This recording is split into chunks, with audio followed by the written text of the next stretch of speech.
Hello, hello. Well, it looks like Mars, the company responsible for making M&M's, is the last in these string of companies to go woke. I just saw this on Twitter today that they announced that they will be making M&M's somehow more inclusive. I don't know how they're not inclusive to begin with, but here's this tweet from earlier this morning from CBS News. M&M characters redesigned for a more dynamic, progressive world, Mars announces. And obviously, the internet is all ablaze about this topic. Um, yeah, as long as the green M&M is hot, I'll be happy. Right? Remember how it used to be? Like I thought our M&Ms were diverse enough. But not only did we already have a brown M&M, I don't know if some of you 80s babies will remember this, but we used to have a tan M&M as well. And I feel like that let's bring back the tan M&M. That could be the Latinx M&M. Done. That's it. Do we need a trans M&M? We already had the green M&M was the horny one. I thought that was the one that was sexually open. If any of the M&Ms is going to be LGBT, it's going to be the green M&M. She was horny. You guys all know what I was talking about with that. I don't know. I just feel like, yeah, here we go. I think they could do other things to be more progressive. And here we go. Here's a picture of them, Coco's child laborers. Wow, Mars, Nestle, and Hershey pledged nearly 2 decades ago to stop using cocoa harvested by children. Yet much of the chocolate you buy is still starts with child labor. Ooh, I can't talk. That's wild. Imagine thinking M&Ms are made of real cocoa. This is crazy, and this is totally unnecessary. I want to bring up this article that they're talking about. This was from CBS. Here we go. Wow. Wow, guys. This is where we're at. This is where we're at in society, that we need to worry about the diversity of our candy. Here we go. M&M characters redesigned for a more dynamic, progressive world, Mars announced.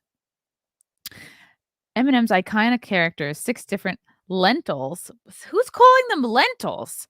Each with their own personality, have gotten a modern makeover for a more dynamic, progressive world, Mars said Thursday. The redesign is focused on creating a sense of belonging and community, as well as spotlighting the characters' personalities rather than their gender. Candy doesn't have gender. They're all circles. There are no genitals. Are you kidding me? Let's open up a bag of M&Ms. Let's see how many sets of genitals I find in here. Well, look, here we go. It's just nuts. You know what I mean? If anything, the ones with nuts are the men, and the ones without nuts are the females. Done. Why don't you make a package of You want to make a trans M&M? Make a package of M&Ms, some with nuts and some that don't have nuts. Are you kidding me?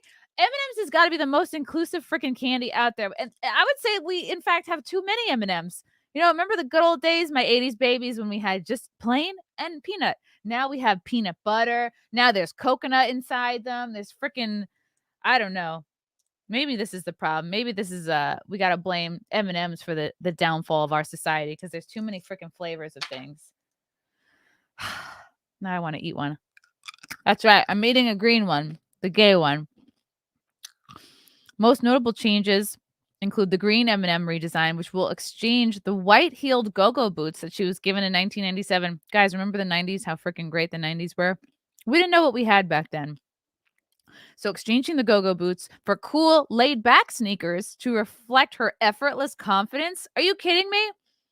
There's nothing more confident than a woman in heels. Going from heels to sneakers, if you're a woman who goes from wearing high heels to wearing sneakers, that signifies that you've given up.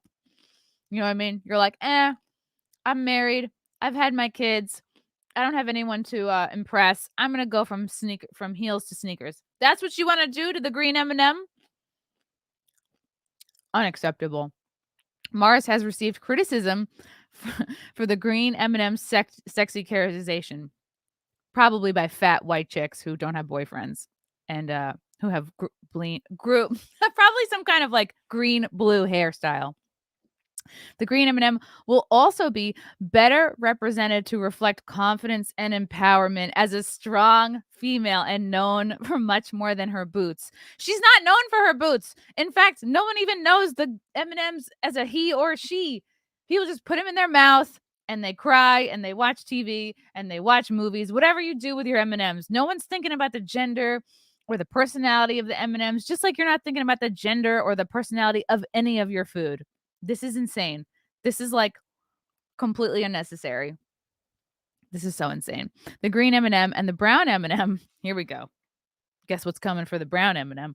You're not going to guess. No, you will totally guess. The green and brown M&M will have a more friendly relationship. Are you kidding me? Showing a force supporting women. This is actually hilarious. This is actually hilarious. The two characters' dynamic will have them throwing together shine and not shade, the company said. So now our M&Ms have to be friends. It's not enough that they have to have genders and personalities. They have to be able to get along. Because, you know, you're going to be in the same bag together. We can't have any cat fights. The two characters have sometimes been at odds in advertisements, but they have also been seen as friends or more than friends in others, like this viral tweet from 2015 showing the two holding hands on a beach. See, they've already made them gay. This is how many of you guys knew about this? This is quietly during our blissful Trump presidency. This is 2015. They slip in, right? He was president in 2015. No, he wasn't. He wasn't even president yet. So this is 2015. This is pre-Trump. Exactly. This is pre-Trump. This kind of shit would have never flown in pre-Trump America. 2015. Ugh. Show the two on a beach holding hands. It's rare Ms. Brown and I get to spend time together without some colorful characters barging in. This is Ms. Green. So based on this couple here, Ms. Green is like, actually, I don't know. Yeah, Ms. Green is the femme. The brown one is obviously like she's been a lesbian for a minute. Like you can see by the glasses, but she is wearing high heels. So this is interesting. You know, what kind of shoes are these? She's wearing high socks. Because at first glance, it looks like the brown M&M turned the green M&M. Like the green M&M was at a party and she looked really pretty. And she's like, I've never kissed a girl before. And the brown M&M's like, it's easy. Just come on, let's just do it. And then before they knew it, they were scissoring. Now look here, they're on the beach. You know, what's next? The brown and the green M&M are going to go to IKEA together, a Home Depot trip. What is it? This is all moving. They're going to move in together because that's what lesbians do. They meet and they move in together within a month. But I guess they're already in the bag. They've already moved in together because they're all in the same bag. Mars also added that the brown M&M heels will be lowered to a professional heel height. Oh my God. So not only do we, this is why women should have never entered the workforce. Do you think this would occur to a man working in advertising? No. This is how you know right here women need to get out of the workforce right away. Because we're paying attention to the high heel height of M&Ms. This is mental illness. It's like, I can't believe this is real. It's so hilarious. The orange M&M, who has an anxious personality, which I've seen, you can see on Twitter, they have a, like an image of all the M&Ms together, and you can see clearly the orange M&M is anxious about everything that's going on. I think the orange M&M reflects all of us because he's kind of just like, what is happening? I thought we were just candy. Now we have to go down on each other. No wonder he has an anxious personality. The orange M&M will embrace his true self, worries and all. Let me guess. The orange M&M is going to embrace fucking mental illness and anxiety. The orange M&M's shoelaces will now be tied to represent his cautious nature. According to Mars, the orange M&M is one of the most relatable characters with Gen Z, which is the most anxious generation. Is that true, Gen Zers watching this? I'm a millennial. Do we agree? Me and Frank are both millennials, although I don't really identify. I think I'm an old millennial. I'm 83, so I don't really like identify, but I get it. I feel like I have like a foot in each. I feel like I'm generationally homeless. No, I think we're all fucking anxious right now. We are all the orange M&M. We don't know what's going on. The red M&M. Oh, I see. I like the red M&M. I feel like the red M&M supports MAGA, who has shown bully tendencies in the past, will be more kind to his co-characters. Isn't that interesting? The red M&M, which we all know is the color of MAGA, is a bully. Interesting. Take note, guys. Mars will also include imagery of M&Ms of all shapes and sizes, moving away from only one body size. Well, first of all, there isn't one body size. There's a peanut size and there's a non-peanut size. So already this is bunk. It will remove the prefixes from the characters' names in order to focus on their personalities rather than their gender. Oh my God, literally only you dumb fucking advertising people are the only ones who are even aware of the personalities of the M&Ms. Currently, only the brown M&M has a prefix, Ms. Brown, on the M&M website. Let me guess, Ms. Brown works at the DMV and she's tired of hearing your shit. She won't retake your driver's license photo, okay? You get one shot. The company hopes their changes will show the importance of self-expression and power of community. You gotta be fucking kidding me with this. Whoo, boy. I'm gonna bring up another article just because we're here now, you know? Here is M&M characters. Did I bring that up already? Let's bring up this one. The Hill. You know, if The Hill's talking about it, this is real news. M&M's characters to become more inclusive. Candy is about to get more inclusive, with the maker of M&M's announcing its famed characters getting a modern makeover. All right, this is all stuff we read in the last article. As part of the new mission to increase the sense of belonging for 10 million people around the world by 2025. Really, Mars? You think your candy company is so important, has so much power that you can make 10 million people feel more included and more a sense of belonging by 2025? 22, 23, 24. That's like basically 2 years from now. You know what would give people a sense of belonging? Put down the frickin' M&Ms, get to a gym, so you can look better and feel better about yourself. I don't know, journaling, talking to people, connecting with others, doing hobbies and games and things you like to enjoy, maybe playing your favorite video game, not eating M&Ms. M&Ms is not gonna help anybody. It's gonna help mukbangers. That's probably about it. They serve as mascots for the brand. This is called reinventing the wheel. This is called has anybody at M&M's heard of if it's not broke, don't fix it? This is something our grandparents used to say all the time. Yeah, green M&M is going from boots to sneakers. She enjoys being a hype woman for my friends. Again, this is not even a realistic interpretation of a woman. Why don't we, if you want to get really real, get a female M&M who's like, I fucking can't stand my friends. How about the M&M that's not vaccinated? When are we gonna get that M&M? What color is that M&M gonna be? I feel like that M&M should be like red, white, and blue. Freedom, baby. Are we gonna? Yeah, where's that one? I think we all win when we see more women in leading roles. This is laughable. This is how you know that like women really don't have problems anymore. If you're looking to M&Ms to like solve things for women, you know? Women are fine. Gays are fine. We have all the rights. You know what I mean? Everyone can get married now. Everybody can work. Everybody can vote. This is the kind of shit that happens when like we avoid real problems in society. Right. The brown M&M, you know, she has to be in charge because diversity. God forbid you have a brown M&M who works at Starbucks or the DMV. They were first released in 1941, and they want to be more inclusive, welcoming, and unifying while remaining rooted in our signature jester wit and humor. No, this is not humor. This is like, unless you're doing this tongue in cheek, sarcastically. If you are doing this sarcastically, then I do applaud you. Then we better see a trans M&M, an M&M who's like chopped their tits off for no reason. Let's see that M&M. Ooh. Oh, we got a super chat. Gentleman bystander. The ultimate takeaway from this is ad campaigns have become Tumblr fan fictions. Yes, you are correct.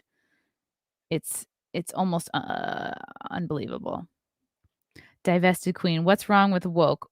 White people are delusional. Okay.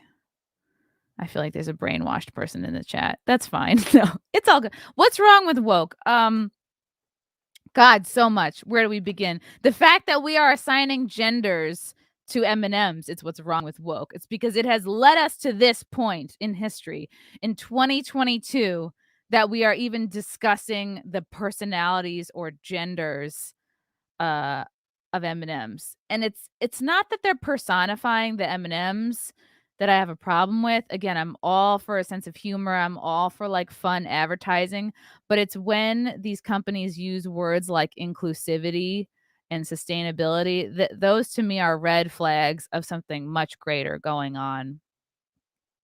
Um yeah. And that's the thing is a little bit of woke used to be no problem. Like we were a little bit woke probably in the early 2010s. It's just that it's come to such a level that you turn people off. Like when you talk about when you say inclusivity, inclusivity used to mean, oh yeah, everybody come together. But now inclusivity means it has to be like racial, ethnical, all types of diversity. Like people can't be people anymore. There's got to be a slot for each type. And it's like everything is so controlled now by these like diversity quotas and standards in a way that's honestly not natural. Again, I'm not anti-diversity. Like obviously if you watch anything I do, not against any of this stuff. It's just when it's so in your face and so unnecessary for M&Ms, it's crazy. Julian Borges, please see Glenn Beck's latest on the Great Reset. Yeah, man. See, this is what I want to get to. So this is what I'm thinking is going on with this diversity shit in M&Ms. Have you guys heard of the ESG score? It's a score basically that again, this does have to do with the topic of the Great Reset. It's that a lot of these big corporations like Mars, like any other big corporation is now going to have to subscribe to having an ESG score. And I just Googled this really quickly so you can see what it is. An ESG score has to do with environmental, social, and I think, gosh, what's the G? ESG, environmental, social, and governance. And it's a score based from 0 to 100. It takes into account everything from your environmental impact to how you treat your employees in order to establish if they're meeting best practices in these areas. And you think, oh, that's what's wrong with that? What's wrong with environmental impact? What's wrong with treating your employees well? Well, just like everything else that the the globalists want to accomplish, it's never about what it says. It's about like what's sort of like simmering underneath it. It has been found that poor ESG scores leads to increased poverty levels in areas where these companies are located. Doesn't that sound like a threat to you? While also leading to decreased employee morale and motivation. It's like this is framed very much like a threat. Like your company better have a high ESG score or else. Who uses the ESG ratings? They're used by investors when looking at potential investments to determine whether or not they'll be able to get a good return on their investment. So now we're seeing up the chain. We're following the money here. We're seeing what this really has to do with. If the company has extremely low ESG score below 50, this is seen as creating too much of a risk for the investor. So if these companies are bending to the will of these investors, and who are these investors?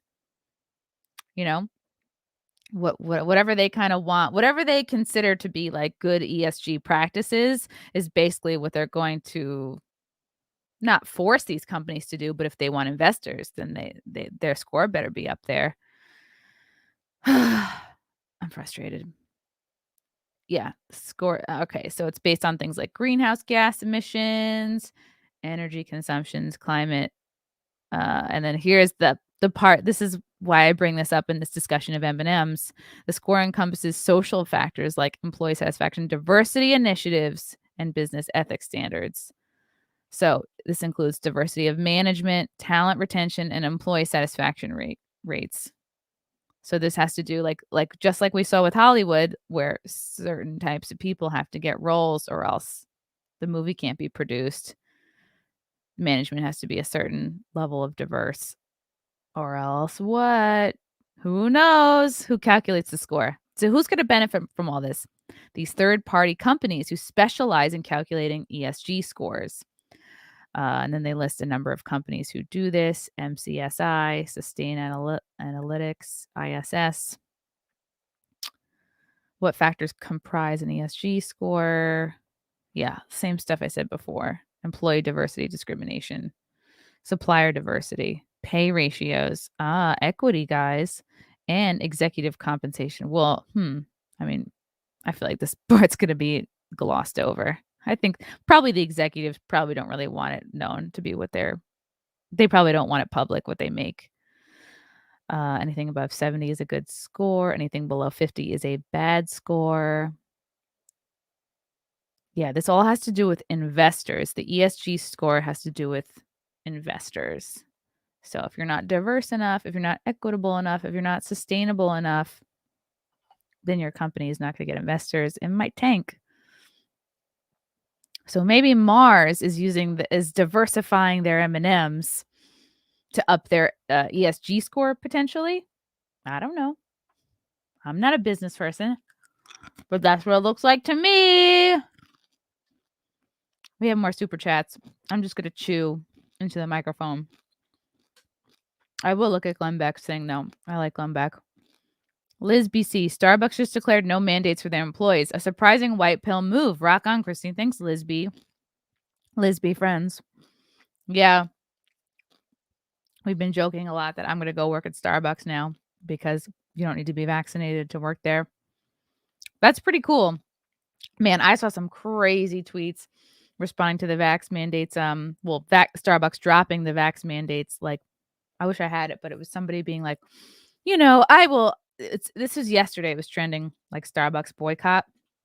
And it's all these fucking retarded liberals, leftists saying, we're not going to go to Starbucks anymore. You're putting your customers' health at risk by not requiring the employees to be vaccinated.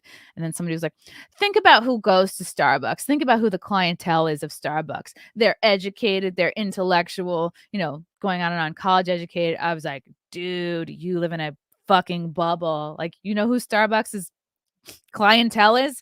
Crackheads and people that have to go to the bathroom. That's it. At least in New York City. From Guam Tech, do you feel like the pushback on all this crap the media has held up the past years is becoming mainstream? COVID, BLM, trans rights, etc. Do I think the blowback or the backlash is becoming mainstream? Yeah, I think so. I think a little bit. Right? Like, change is so small and incremental. You got to think of the mainstream media and the mainstream news as the freaking Titanic. And, even if you turn it around, it's still the Titanic. So in our case, we really have to wait for the thing to sink, and I think, Fauci, all these journalists, these, basically these old crusty people that want to hang on to like the old ways, they're kind of like playing the violin. I don't know. This metaphor is out of control. They're playing their violin as the Titanic slowly sinks. But yeah, I'm here for it. I'm all for more people pushing back, and how can that not help, From Craig Steinkamp, ESG scores are social credit scores for companies and corporations. See, that's what I was saying. You just put it a little bit more eloquently. It's an attempt to introduce that idea to the population level. Yes, of course, because yes, everything we know about the government, look at what happened with COVID. They trickled what they wanted to have happen down to the corporations, and then in hopes that will trickle down to the people. And that's obviously what they're doing with the ESG score as well. What do you guys think about woke MnM's? Oh, we got another super chat from my good friend Matthew Hammond, my good friend that I've never met. Friend of the show. Hello, Chrissy. Can you do more of these impromptu live streams with just you? You do not always need a guest. Everyone watch Chrissy as Frost on Friday Night Tights. Thank you, Matthew. I was literally just talking about how I need to do more by myself. Check your private chat. We missed a super chat. Oh, I missed a super chat in my private chat. No, I sent it. From Caesar IOJPN. Yeah. Get M that identifies as an attack helicopter. Oh, that's a nice Lauren Southern shout out right there.